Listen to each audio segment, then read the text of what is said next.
She accidentally texted an Irish mob mafia boss. Minutes later, black cars surrounded her house. My name is Declan O'Malley, and your ex-husband has stolen something very valuable from my family. The words hung in the air between us, his voice a low rumble with the musical lilt of cork in its edges. My fingers gripped the door frame so tightly my knuckles turned white. "Who are you?" I whispered, though I already knew the answer. His lips curved into something too predatory to be called a smile. "I just told you.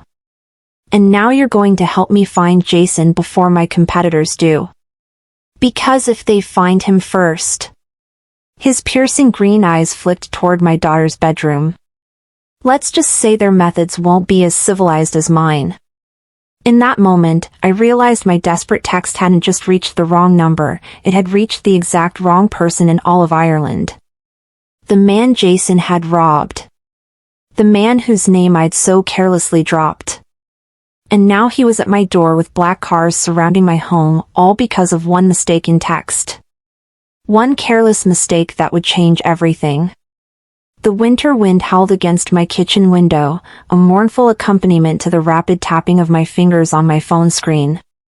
A half-empty cup of tea sat cold beside me, forgotten hours ago when I'd received the call about Lily's medication costs doubling. My 7-year-old daughter slept in her room down the hall, unaware that tomorrow's promised trip to the specialist might not happen. "Final notice," I whispered, staring at the overdue bill from Dublin Children's Hospital. 3 months of treatments had drained my savings and maxed my credit. I'd already pawned my grandmother's ring, the last valuable thing I owned.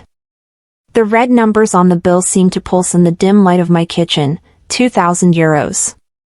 Might as well have been 2 million euros for all I could afford it. Lily's rare autoimmune condition required specialized treatment that our insurance barely covered. Without tomorrow's appointment, we'd lose our place in the treatment program. I opened my text messages, thumb hovering over Jason's name. My ex-husband had promised support after moving to Belfast for his big career opportunity that somehow never produced child maintenance payments. I typed quickly, desperation making me bold. "Need 2,000 euros for Lily's treatment by tomorrow.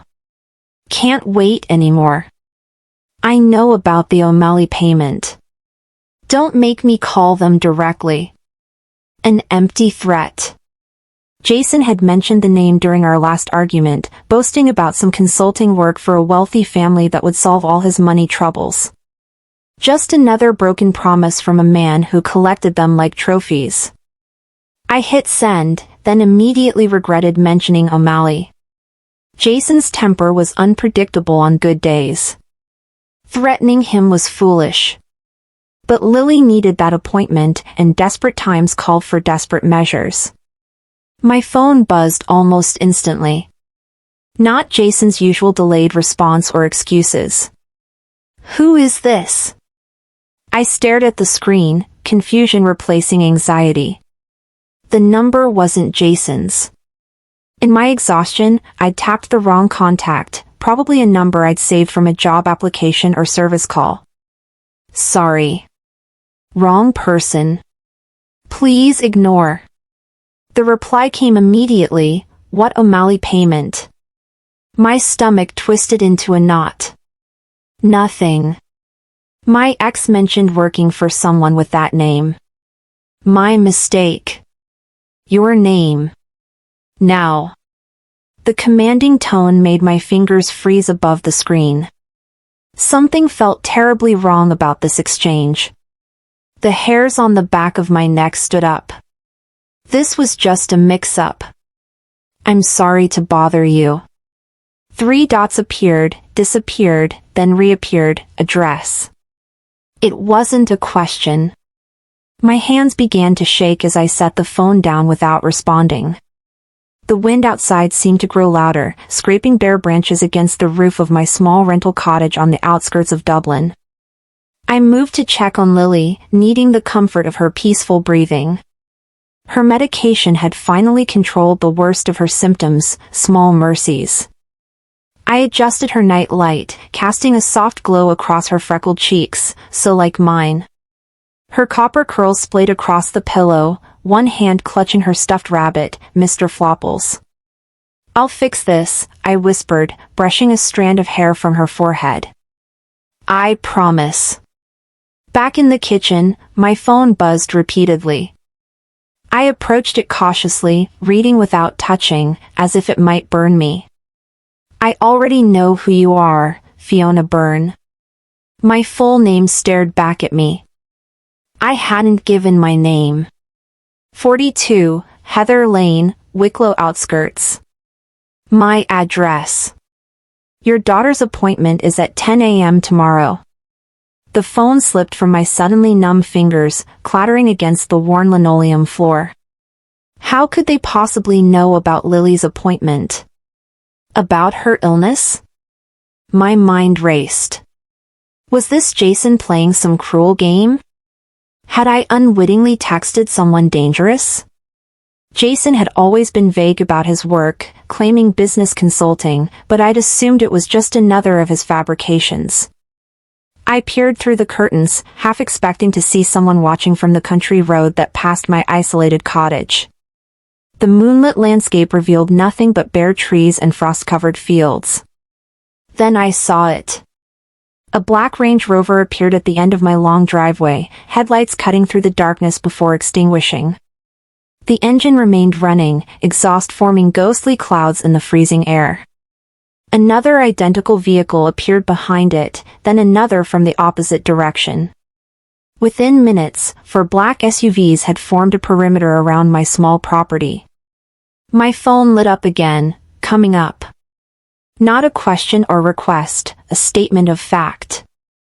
I backed away from the window, heart hammering against my ribs. The cottage was isolated, a kilometer from the nearest neighbor. I'd loved the privacy when I'd found it 3 months ago, desperate for affordable housing after Jason left. Now that seclusion felt like a trap.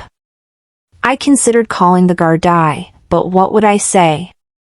That expensive cars were parked legally on a public road? That I was scared of a threat that existed only in text messages? Headlights swept across my front window as one vehicle moved up the gravel driveway. Car doors opened and closed with soft, expensive-sounding thuds. I glanced at my front door with its simple lock and hollow core. It might as well have been made of tissue paper. Footsteps crunched on the gravel outside, unhurried but purposeful. They stopped at my door. Silence stretched for several heartbeats. No knock came. Instead, my phone lit up. "Open the door, Fiona." I clutched the phone to my chest, backing toward Lily's room. Should I wake her, hide her somewhere? But where? We were surrounded. A soft knock finally came, controlled and measured, more frightening than a pounding fist would have been. My phone buzzed. "I'm not here to hurt you or Lily, but we need to talk about Jason." Against every instinct screaming for me to run, I found myself moving toward the door. Survival mode had kicked in, and somehow I knew that whatever waited outside wasn't something I could escape. Better to face it head-on than be hunted. My hand hovered over the lock. One turn and everything would change. I opened the door. The man standing on my doorstep wasn't what I expected. No hulking bodyguard or stereotypical thug. Instead, he was elegantly dressed in a charcoal suit that probably cost more than 6 months of my rent. Early 40s, with salt and pepper hair at his temples and eyes the color of sea glass, cold but clear. His posture spoke of someone accustomed to authority, someone who rarely needed to raise his voice to be heard. "Fiona Byrne," he said, my name in his mouth sounding like a verdict. "May I come in?" It wasn't really a question. I stepped aside, watching as he entered my home with the casual confidence of someone who owned every space they occupied. "Your daughter is asleep?" he asked, glancing toward the hallway. "Yes." My voice came out steadier than I felt. "Who are you?" He surveyed my modest living room, the second-hand furniture, the patched throw blanket, the stack of medical bills I'd been sorting through. His gaze lingered on Lily's artwork taped to the refrigerator. "My name is Declan O'Malley," he said finally. "And your ex-husband has stolen something very valuable from my family." The O'Malley name clicked into place, whispered in pubs, mentioned in news reports about business interests throughout Ireland. Old money, older power, and the kind of influence that existed in shadows. "I haven't spoken to Jason in weeks," I said, crossing my arms.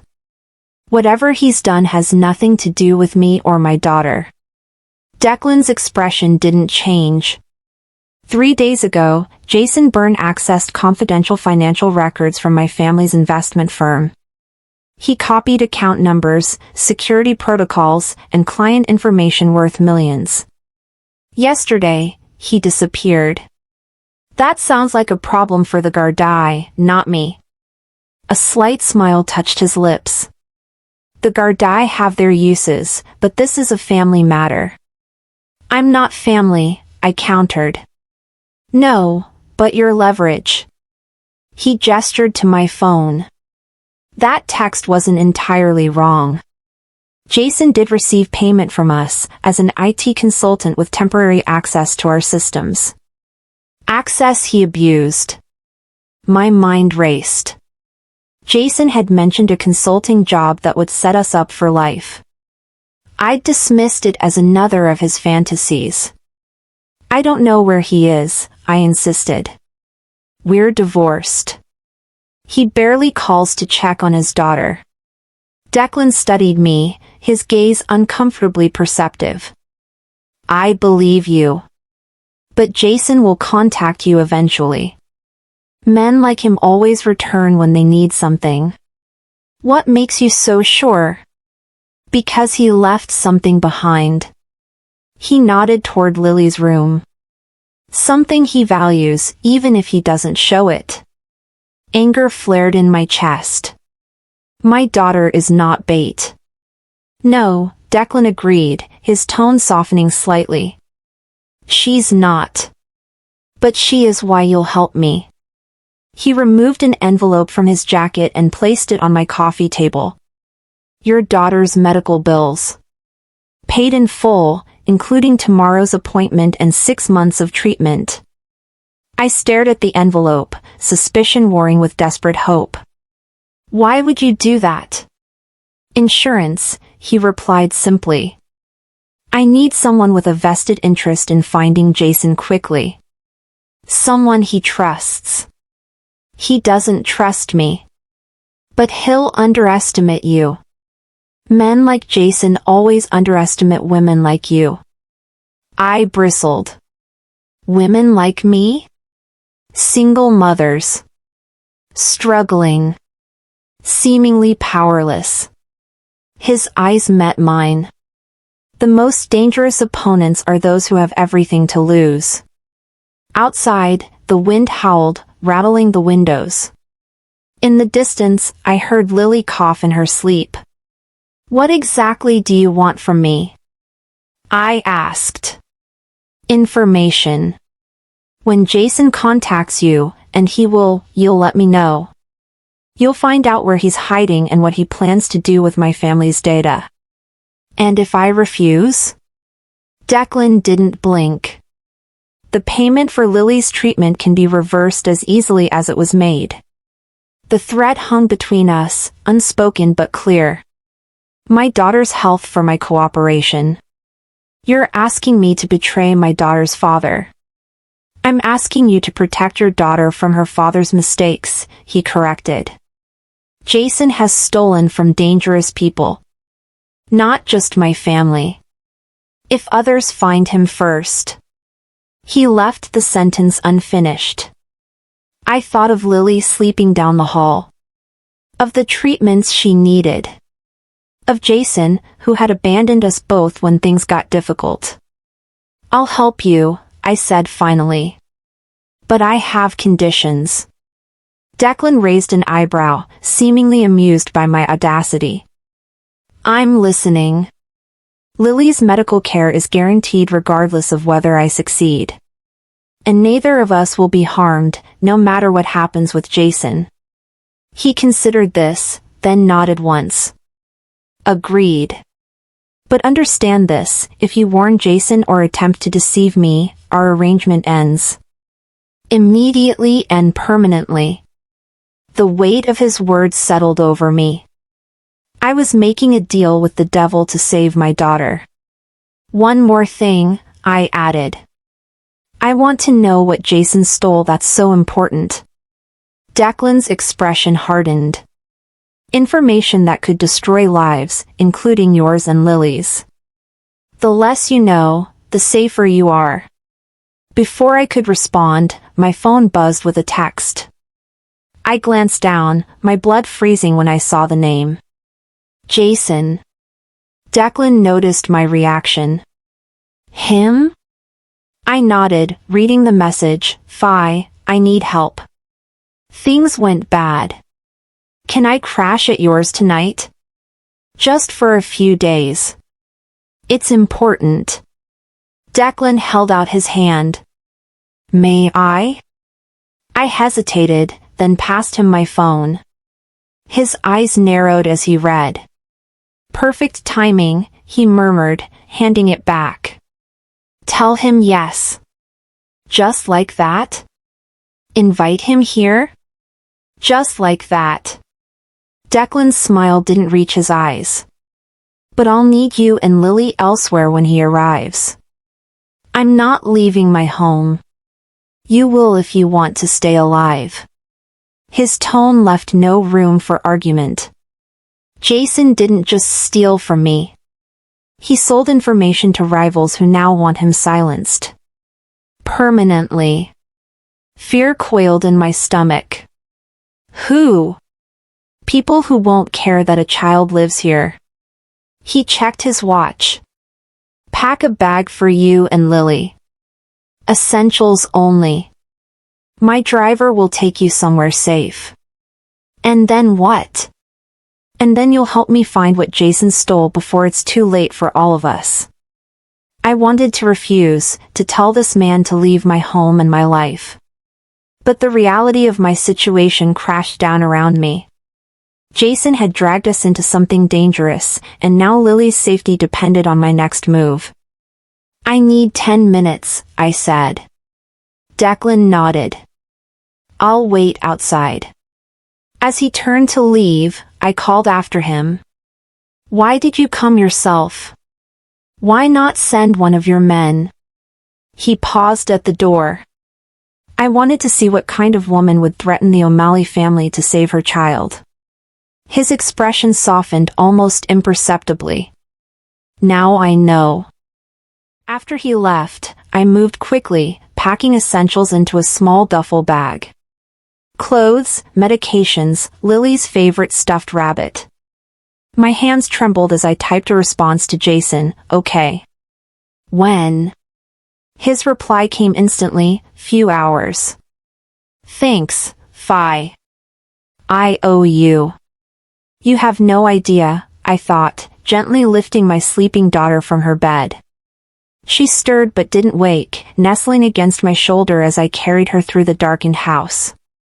Outside, Declan waited beside an idling Range Rover, its engine a low purr in the night. He opened the door as I approached. Remember our agreement, I said, clutching Lily closer. I always honor my deals, Fiona, he replied. That's how I've survived this long. As we settled into the vehicle's leather interior, I looked back at my small cottage, wondering if I would ever see it again.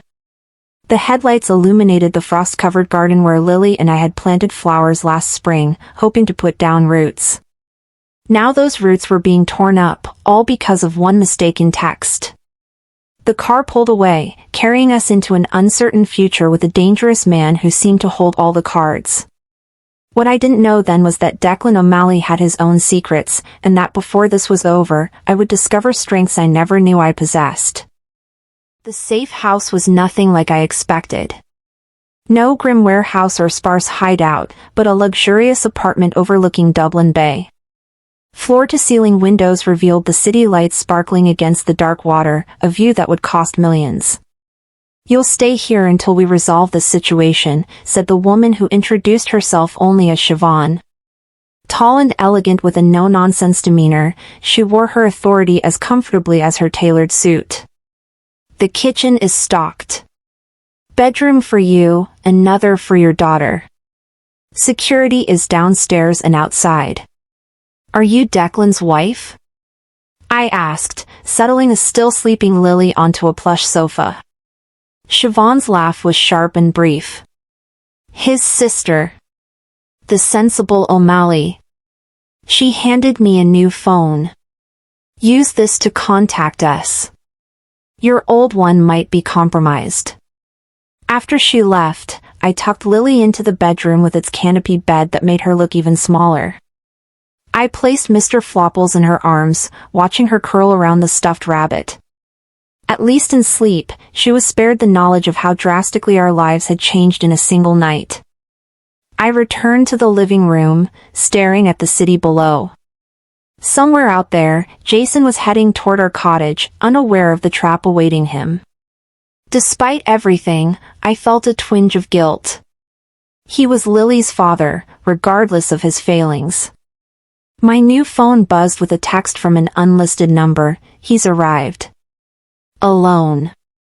Declan, updating me on Jason's movements.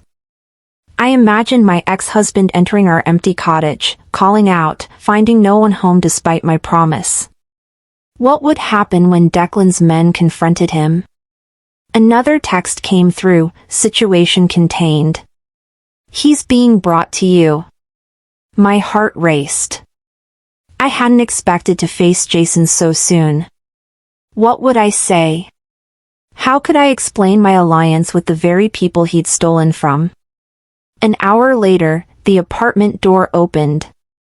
Two men I didn't recognize entered first, followed by Jason, disheveled, a bruise forming on his cheek, his hands bound in front of him. Declan entered last, his expression unreadable. Fiona? Jason's eyes widened in confusion. What the hell is happening? Where's Lily? She's asleep, I said, my voice steadier than I felt. She's safe. Safe? He laughed bitterly, gesturing at Declan with his bound hands. You're with him and you think you're safe? Do you have any idea who he is? I know exactly who he is, I replied. The question is, what were you thinking stealing from him? Jason's face flushed. I didn't steal anything. I was hired to do a job. Accessing private financial records wasn't part of that job, Declan interjected, his tone conversational despite the tension in the room. Copying client data certainly wasn't. You don't understand, Jason said, turning to me with the desperate expression I knew too well, the one he'd used when explaining missed child support payments or broken promises to Lily. This was our chance, Fi. The money from this job would have set us up for life. Us? I repeated incredulously. There hasn't been an us since you walked out on your sick daughter. Pain flashed across his face. That's not fair. I've been working to provide. Enough, Declan interrupted. Where's the data, Jason? Jason's expression hardened. I don't have it anymore. Declan nodded to one of his men, who produced a laptop and placed it on the coffee table. Your cloud accounts have been accessed. Your email. Your bank records. Nothing. Because I'm not stupid enough to keep it where you'd look, Jason snapped. No, Declan agreed. Just stupid enough to steal from me in the first place. He turned to his men. Wait outside. After they left, Declan sat across from Jason, his posture relaxed but his eyes sharp. Let me explain your situation clearly. The data you stole contains information that could destroy my family's business. It also contains details about our clients, some of whom make me look positively saintly in comparison. That's why it's valuable, Jason insisted. That's why it's dangerous, Declan corrected. The bratva already knows you have it. The Ndrangheta too. Do you understand what that means? Jason paled slightly. I have protection. From whom? The 2 hired guns we found dead at your hotel? Declan leaned forward. Whoever you sold the information to has already betrayed you. They're cleaning up loose ends. I gasped, the reality of our situation becoming clearer. That's why you brought us here. Not just to use us as leverage, but because we were in danger too. Declan's eyes met mine briefly. Jason made enemies of people who don't distinguish between a man and his family when it comes to retribution. Jason looked between us, confusion evident. How are you involved in this, Fi? I accidentally texted him, I said, the absurdity of it hitting me anew. I was trying to reach you about Lily's treatment costs. The treatment. Jason's expression shifted to concern. Is she worse? She's stable, I replied. No thanks to you. Declan interrupted our exchange. The data, Jason. Where is it? Jason slumped in his seat. It's split. Different locations. Insurance. Smart, Declan acknowledged. But not smart enough. You have until morning to retrieve all of it, or I turn you over to the bratva. They're offering a substantial reward for your location. You wouldn't, Jason challenged. To protect my family? Without hesitation. Declan stood. Fiona and Lily remain under my protection regardless of your decision. That was our agreement. Jason looked at me with newfound understanding. You made a deal with him? For Lily, I said simply. Someone had to protect her.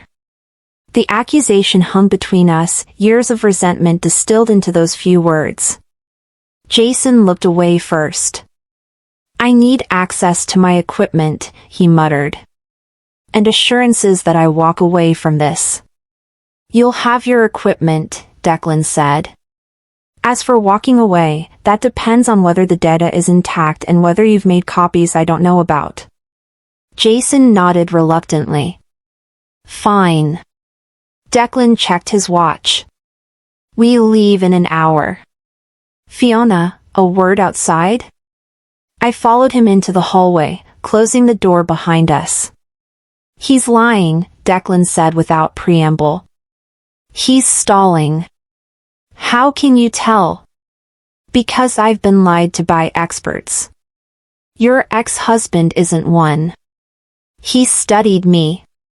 He'll try to convince you to help him escape. Don't. I won't, I assured him. But I need to know something. If he gives you what you want, what happens to him? Declan's expression remained neutral. That depends on him. If the data is recovered without complications, he'll be given enough money to disappear somewhere far from Ireland. If not, he left the implication hanging. And us? Lily and me?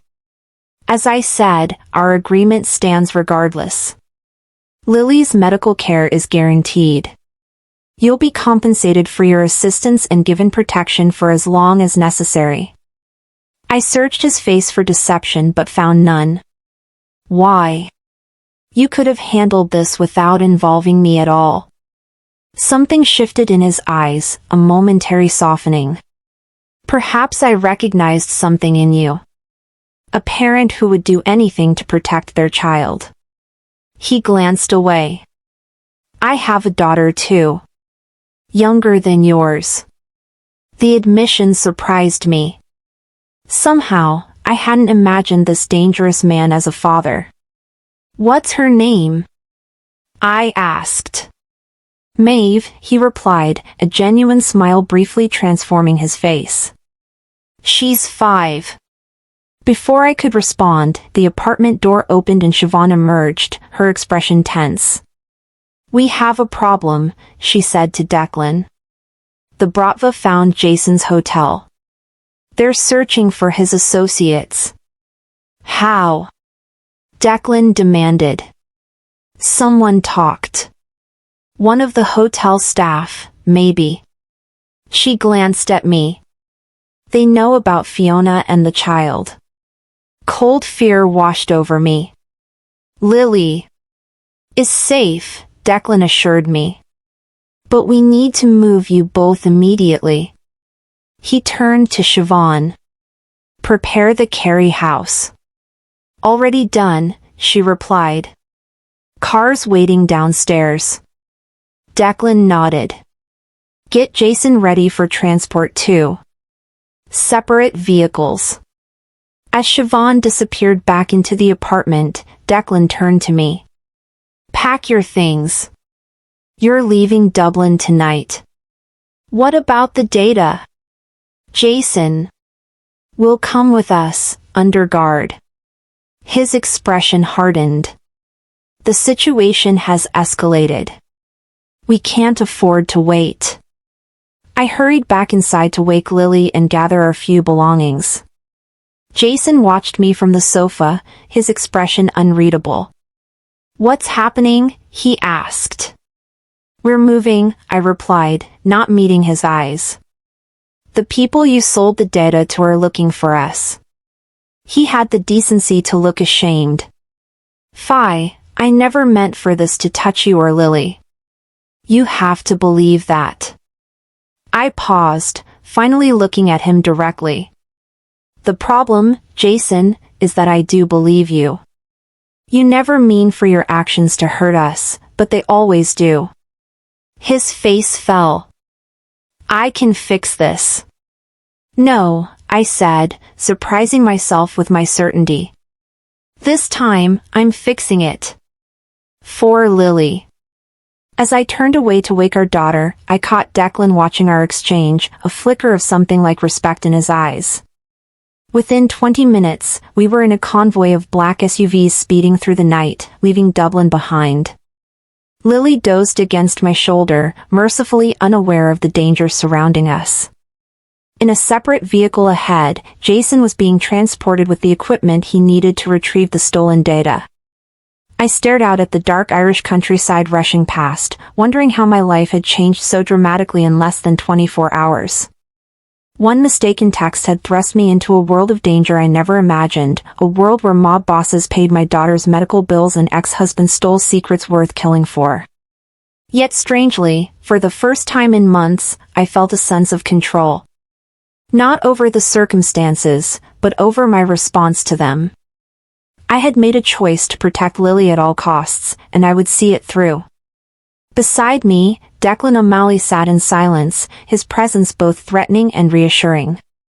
A dangerous ally, but an ally nonetheless. "Where exactly are we going?" I finally asked. "Somewhere no one will think to look for us," he replied. "A place even the Bratva won't find." As we drove deeper into the night, I realized I was placing my trust in a man I barely knew, a man whose reputation suggested he was as dangerous as those pursuing us. But sometimes, the devil you know is better than the one you don't. The Carey house turned out to be a misnomer. What awaited us after 3 hours of driving wasn't a house but a fortress, a sprawling stone manor nestled against the rugged coastline, surrounded by high walls and rolling fields that provided clear sightlines in all directions. The perfect defensive position. Dawn was breaking as we arrived, painting the Atlantic in shades of gold and rose. Under different circumstances, I might have found the setting breathtaking. "Welcome to Cliff Haven," Declan said as we pulled through wrought iron gates. "My family has owned this property for generations." Lily stirred against me, blinking sleepily at the unfamiliar surroundings. "Where are we, Mum?" "Somewhere safe, love," I assured her, smoothing her tangled curls. "Like a little holiday." Her eyes widened as she took in the manor house. "It looks like a castle." Declan's expression softened at her wonder. It was built to withstand sieges in the 16th century. The original tower still stands at the center. Are you a king? Lily asked him directly, her childish frankness cutting through the tension. A genuine smile touched his lips. No, just someone who appreciates history. Inside, the manor combined ancient architecture with modern luxury, stone walls and exposed beams alongside state-of-the-art security systems. Siobhan directed us to adjoining rooms in the East Wing, far from where Jason was being held. Get some rest, she advised. We'll reconvene at noon to discuss next steps. After settling Lily with breakfast and cartoons on a tablet, small comforts in our chaotic situation, I found myself drawn to the window overlooking the sea. The isolation that made this place secure also made it feel like the edge of the world. A knock at the door interrupted my thoughts. Declan entered, carrying a laptop. Jason is being cooperative, he said without preamble. He's accessing the data now. That's good, I replied cautiously. Perhaps. His expression remained guarded. But something doesn't add up. The buyers he claims to have dealt with, they're not the ones hunting him. What does that mean? It means there's more to this situation than he's admitting. Declan set the laptop on a table. I need your help. I raised an eyebrow.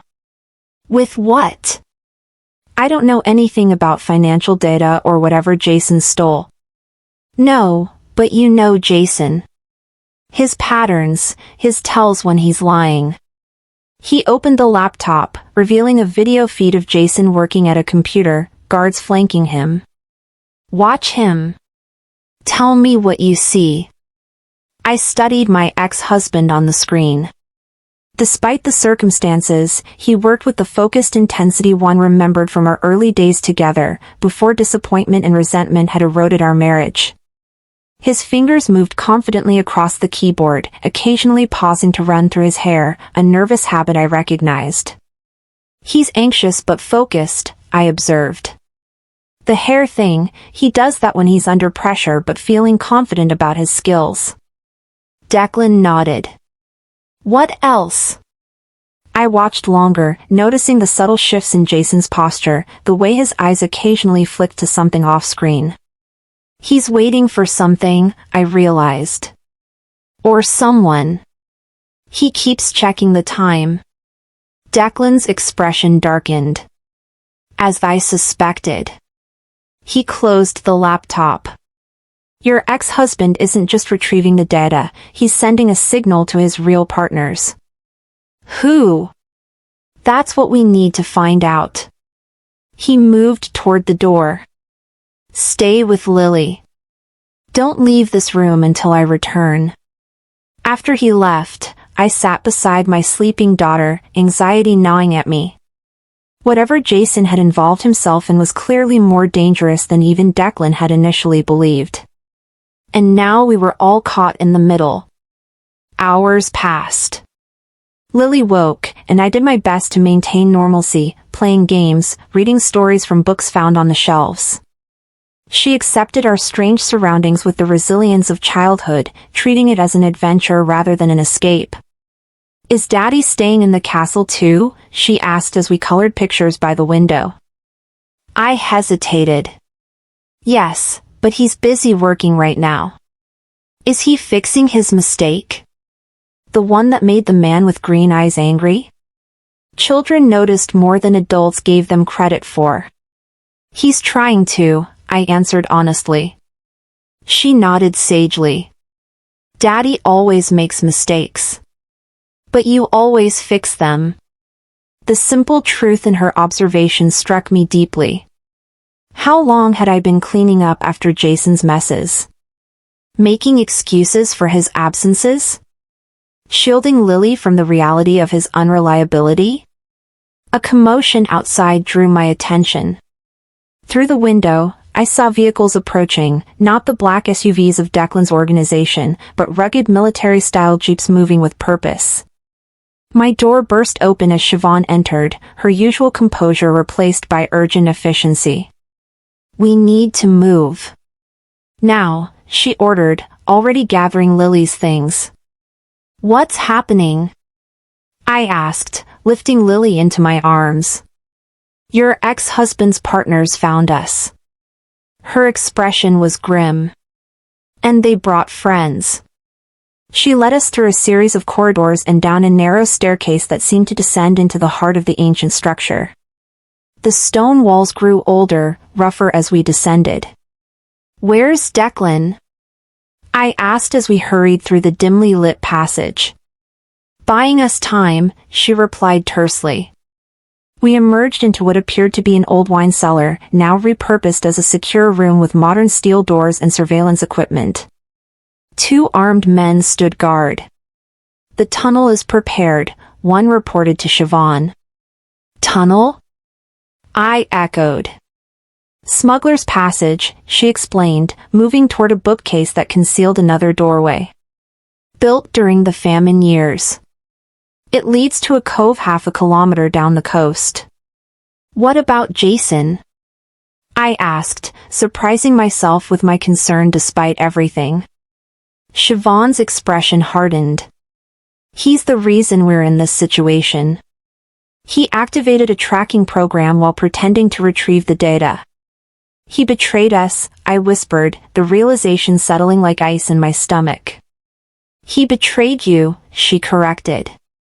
Again. Before I could respond, the door to the cellar burst open. Declan entered, blood staining his shirt sleeve. "They've breached the perimeter," he announced. "Eastern approach is compromised." Siobhan swore under her breath. "The tunnel." "No time," he cut her off. "They know about it. We need another way out." His eyes met mine, then moved to Lily, who clung to me with wide, frightened eyes. "There is another option," he said after a moment. "The sea cave." Siobhan shook her head. "Too dangerous with the child." "More dangerous than staying?" he challenged. Their silent exchange spoke volumes about the severity of our situation. "What about Jason?" I asked. "He made his choice," Declan replied, his tone final. "We need to make ours." The weight of the moment pressed down on me. Jason had endangered our daughter for money, for whatever scheme he'd entangled himself in. The realization crystallized something I'd been avoiding for too long: Jason would always choose himself first. "Let's go," I said firmly. Declan nodded, leading us through yet another hidden door that opened onto a narrow, winding path carved into the rock itself. The sound of the sea grew louder as we descended, the air becoming damp and salty. "Stay close to the wall," he instructed as the path narrowed dangerously. "The tide is coming in." I clutched Lily tighter, whispering reassurances as we navigated the treacherous descent. Behind us, distant shouts and what might have been gunfire echoed from the manor house. The path opened suddenly into a breathtaking sea cave, a cathedral of stone with the Atlantic surging through its mouth. A small motorboat was moored to a natural stone dock. "Quickly," Declan urged, helping us aboard. As Siobhan prepared to cast off, a figure appeared at the cave entrance, Jason, disheveled and desperate. "Fiona," he called. "Wait!" Declan drew a weapon, but I placed a hand on his arm. "Let me handle this," I said quietly. I moved to the edge of the boat, Lily still in my arms. "What do you want, Jason?" "Come with me," he pleaded. "I can protect you both. These people," he gestured at Declan, "they're killers." "And your new friends aren't?" I challenged. "They just want the data. Once they have it, we'll be free. Rich and free, fi." I studied the man I had once loved, the father of my child, and saw him clearly perhaps for the first time. The desperate schemes, the broken promises, the self-serving choices, they weren't temporary setbacks or mistakes. They were who he was. You endangered our daughter, I said, my voice steady despite the emotion behind it. For money. I did it for us, he insisted. No, Jason. You did it for yourself. You always do. I stepped back.